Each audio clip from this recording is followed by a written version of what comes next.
Somebody told me to deliver this message. God loving family is all we know. Welcome to the Buford Show. God loving family is all we know. Welcome to the Buford Show. Welcome to the Buford Show. Hey, beautiful people. How's everybody doing? My name is Charles. And I'm Leanna. And welcome to the Buford Show. So for today's conversation, we're going to talk about the 5 love languages. Yes. All right, so basically, we're just going to talk about what are love languages, Yes. as well as why they're so important Yes. in a relationship. Yes. All right, let's get into it. So, what are love languages? So love languages are basically different ways of expressing and receiving love. The first one we're going to tackle is physical touch. Yes. And I know that's your love language, Yes. right? Physical touch is my love language, yes. And with that being said, how would you want someone to express or show you that love language of physical touch?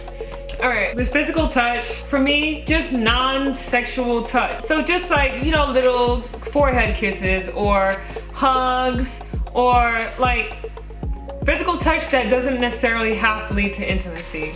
Just making hugs a habit and also just simply just offering massages. Yes. What are some things to avoid?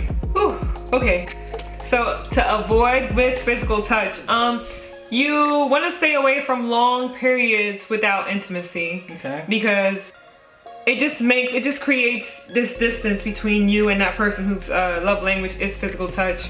Also, just like coldly giving affection or just waiting for your partner to express the desire for physical touch. Like, those are things that really, really make someone feel unloved whose love language is physical touch. Okay. All right, so the next one we're gonna get into is words of affirmation.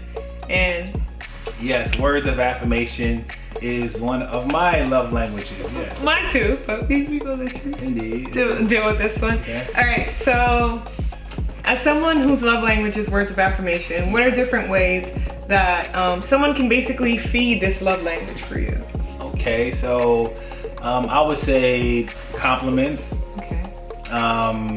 Congratulating me on something that you notice, or just taking notice of something. And giving you kudos. Yeah, things like that. So you actually left me notes and stuff like that when you made me lunch, stuff like that. I thought that was sweet. And you always make sure to let me know that you think I'm handsome, and I appreciate it. All right, so what are things to avoid?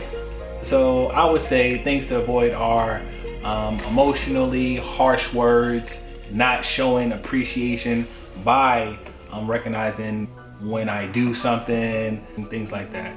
Okay.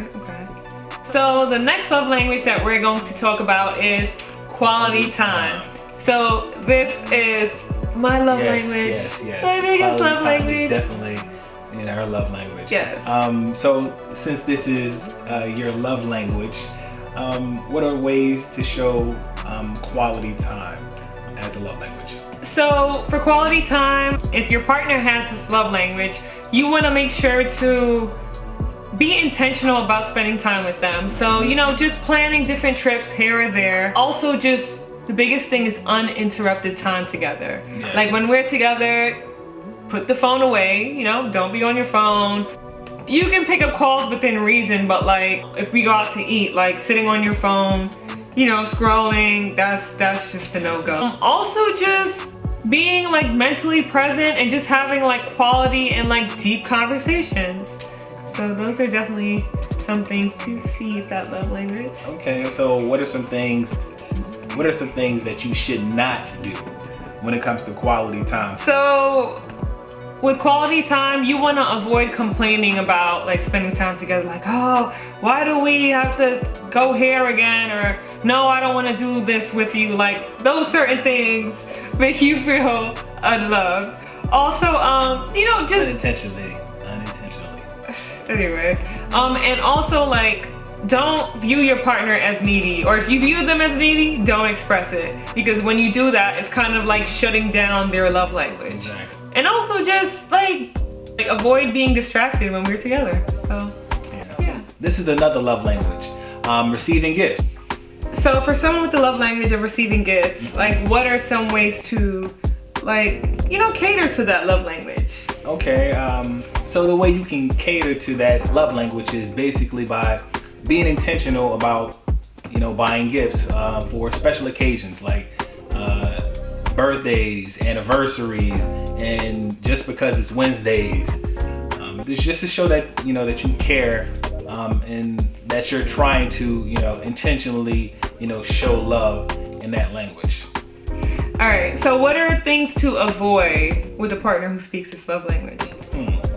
So I would say giving gifts without love, doing it because you feel obligated and not because it's out of the kindness in your heart, or because you want to show that person love, period.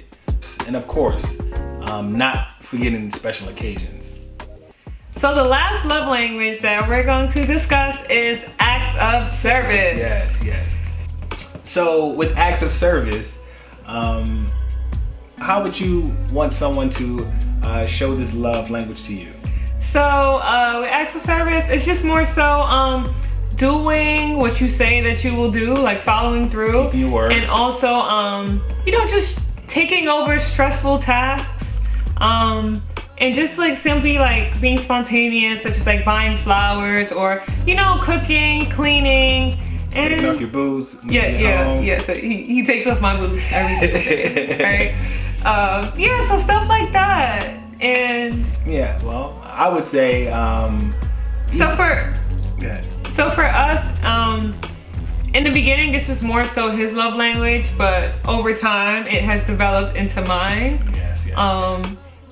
But for you, like, what are some things to avoid when someone speaks this love language? Things to avoid are not following through, ignoring requests for help, and being closed-minded and feeding into gender stereotypes. When it comes to like, doing certain tasks. Yeah. So why are love languages important? Most people typically love people in their love language. Yeah, the way they love, the way they want to be loved. Basically. But that may not necessarily be the way that their partner chooses to receive love.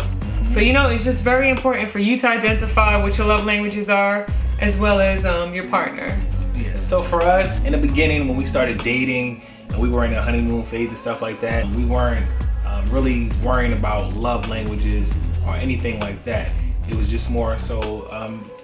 just having fun, But when we got married and started living with each other, then... That's where we had to become more aware of each other's love languages. Yes. My favorite line was, "You don't make me happy," or "You don't love me."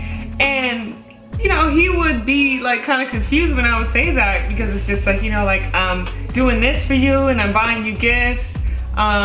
So one time he bought me this really expensive watch. It was really nice. And I was just like, oh, this is nice. And I'm just like, yeah, but take this back to the store. Like, I don't want this. So I know, kind of. She didn't say it rude like that, but she's not materialistic. At all. So when I was showing her love in my languages, which is receiving gifts, and she was not receptive, I'm like, it's making me feel some kind of way. Because that wasn't my love language. Exactly. I was quality time. Quality time and physical touch. Yes. Was hers. Yes. And also understand that love languages can change with your situation. Yes. Like for instance, your love language can be words of affirmation, and then you have a baby. Now acts of service may rank higher because you need help. And also understand that you can have multiple love languages. Yes. Mine is physical touch, quality time, and now acts of service. So as they mentioned, prior to having a baby, like, I didn't really care about acts of service, but it was definitely ranked higher for him. But because I was, more so exhausted from trying to breastfeed and just like washing out bottles and this and that, like it meant a lot more to me when he would, change the baby's diaper, or when he would say like, oh babe, you know, dinner's already ready, like I cooked already, you know, so.